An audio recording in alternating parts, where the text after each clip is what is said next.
With text styles, going through a large document and editing text size, color, and font is a breeze. So how do they work?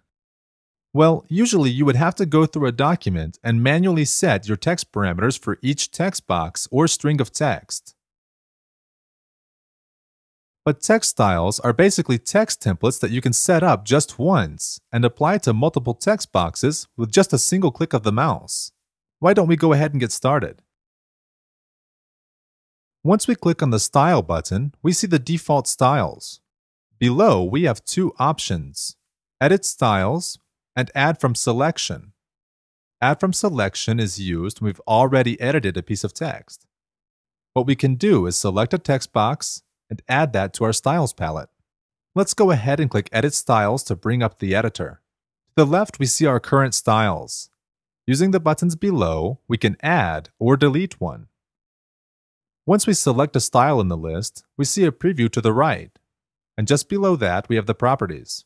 Let's take a look at those. The List drop-down menu allows us to add bullets to or number the text that we apply this style to. Note that any changes we make here are reflected in the preview above. Let's go ahead and leave that at none.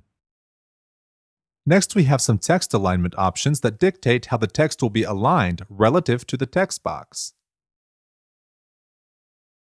And just below that are spacing options. Let's leave all of those at 0.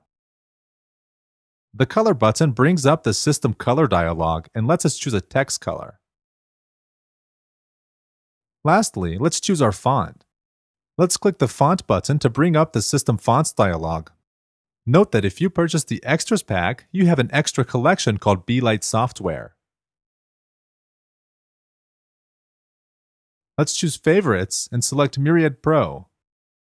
If necessary, in this dialog we can also change the typeface and the font size. So once we close that, we're done with this style. Make sure that you go through and set up all of the styles that you need. I'm going to go ahead and do that for us. So once we've edited all of our styles, we need to click OK. And now our styles are available in this menu.